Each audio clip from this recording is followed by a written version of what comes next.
Alright, YouTube, and welcome to our daily space weather video 2 of 3. I'm your host, Dan, aka Smash-O-Mash, and first thing we're looking at here is the magnetohydrodynamic pressure, scaled in nanopascals, Earth's magnetic moment from space, and we see quite a low pressure environment here as the plasma attempts to reach static and thermal equilibrium. So we've got a pretty diffuse solar wind and so on. We'll get to it as well as solar flares, forecasted sunspots, coronal holes, and more. Again, that's the last 4 hours of Earth's magnetic moment from space. Things pretty calm in the geospace. Next, Earth's magnetic moment from the ground. Again, that's the last 4 hours. This is scaled in nanotesla, magnetic flux density. Earth's magnetic moment from the ground. Geospace delta B, referring to Earth's B field, the field that goes through the magnet. The last 4 hours of Earth's magnetic moment from the ground, pretty calm, as well as geomagnetic conditions, as measured by the KP index. The planetary K index only at 2 here. The geospace is quite calm. So let's move to the real-time solar wind. We did see a significant pulse here yesterday, where we saw the density come up to about 43 protons per cubic centimeter, and we saw the velocity come up to over 600 kilometers per second, but just for a very brief period. A very short-lived coronal mass ejection strike. Current conditions are about 424 kilometers per second for the solar wind speed. Solar wind density here very diffuse, about 2.4 protons per cubic centimeter. And let's take a look at the heliospheric current sheet. Why did the proton cross the solar system?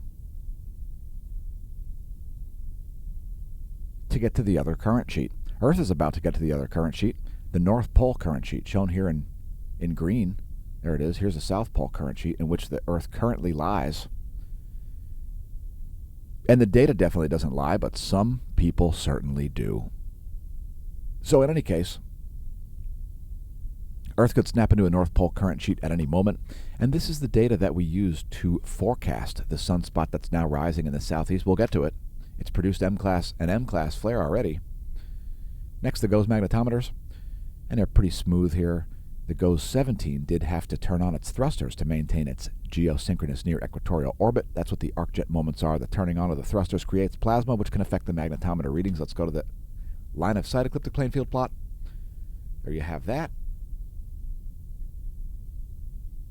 And let's move to the realm of coronal holes. What evil lurks in the realm of coronal holes?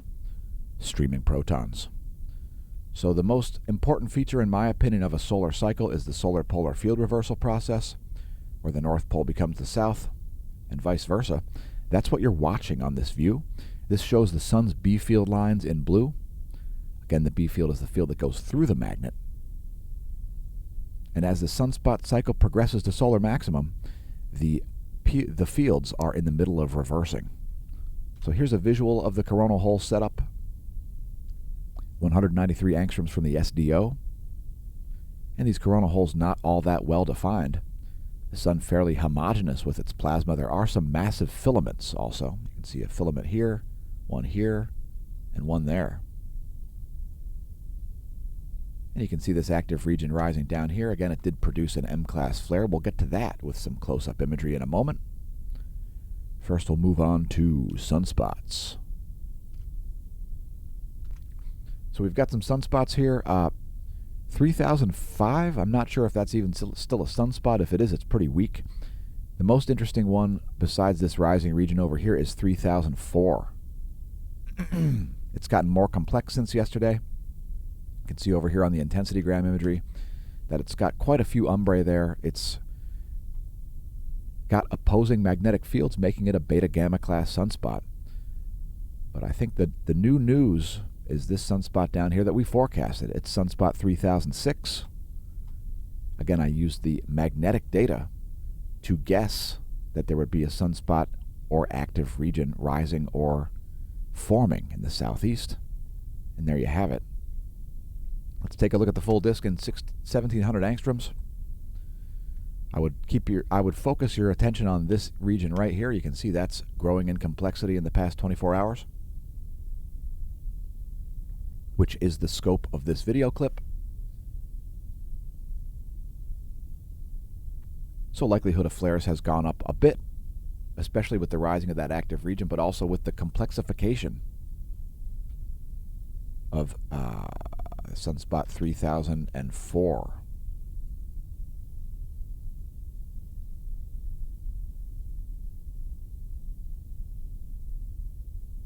We've got plenty of more data to show. First, I'd like to thank all of our YouTube viewers. We've got content besides space weather, although we've been doing space weather videos nearly every day for about 5 years. I think we missed about 2 or 3 days the entire time. Thanks again to our YouTube subscribers. These in-depth space weather videos have been YouTube exclusives. And if you have only been viewing our space weather content, check out our music videos. Check out our cosmology segments. We put meteorology segments up occasionally as well. Here at youtube.com/smashomash. Once again, thanks everybody for supporting the channel. Please press like, subscribe, share, notify, etc. We're also on BitChute as we approach 700 subscribers over there. We would remind you to Mansa, make America not suck again. Yes. If you notice America's been sucking, I would say, how about a little bit of accountability? What do you say? You think we need a little bit of accountability, folks?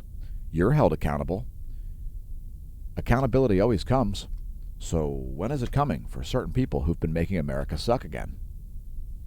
We prefer to make America not suck again. Hence, we made some products with it. So tell your friends and foes about this one. Perhaps make America not suck again. It's up to you. Not bureaucrats and bureaucracies that can't even get out of their own way. If you don't like fiat currency, well, a lot of people don't like fiat currency, but guess what? The US dollar is still superior to the euro and the yen and the Chinese yuan and so on. While it's experiencing inflation, other major fiat currencies are experiencing more, which is why the US is still the best place to invest.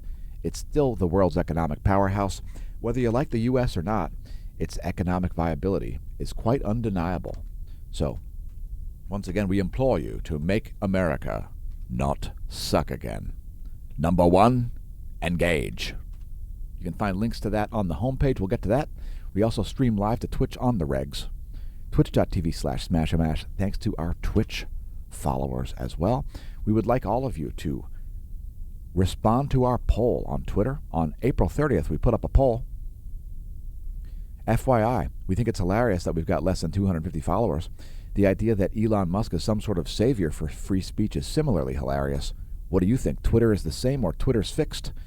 Go answer our April 30th poll at twitter.com/smashomash. If you want to support the channel via subscription services, check us out at smashomash.com/smashteam. You can find all of our videos there on the page without even logging in by clicking posts.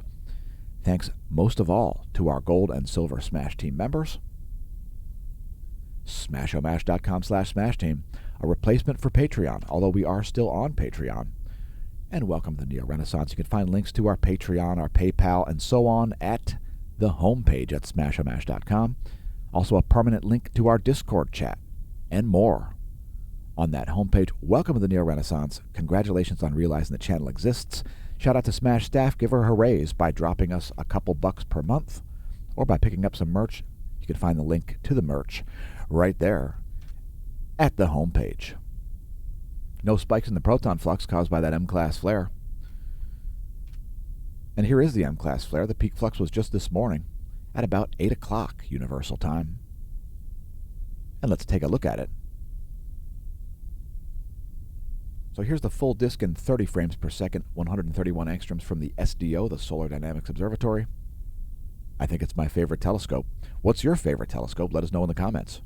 Yes, the James Webb is good, but the SDO is staring at the sun all day. The James Webb may tell us something about cosmology, though, so let's keep our fingers crossed. One last time, here's this M-class flare. And right there. So here's a close-up. This is at 15 frames per second.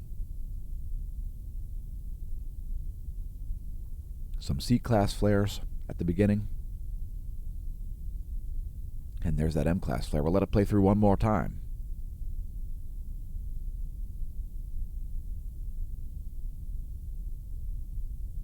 As we show you the best imagery of the closest star on the entire internet, every day for years and years.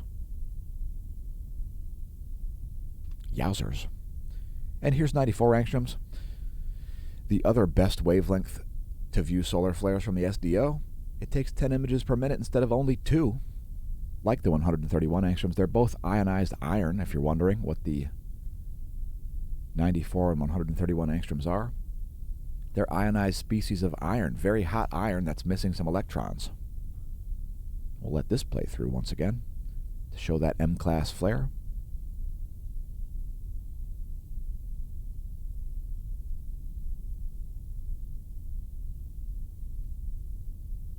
And there you have it, kablooey, kaplastered by photons. Remember, folks, solar flares are photons, coronal mass ejections are protons.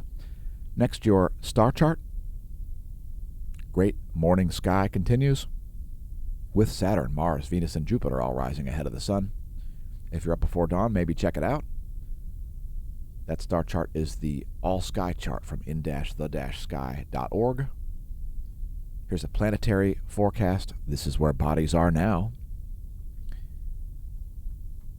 There's where things will be in a week. We will have a gibbous waxing within 1 week. That'll be the 10th of May.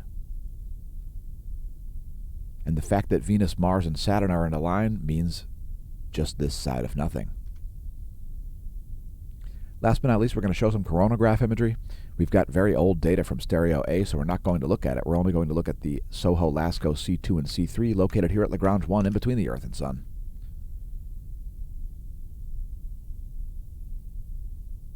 And there you have those coronagraphs. I think it's fairly uneventful here. There may be a rather stealthy CME somewhere mixed in there. It doesn't look like any significant amount of ejecta is headed toward Earth, if any at all.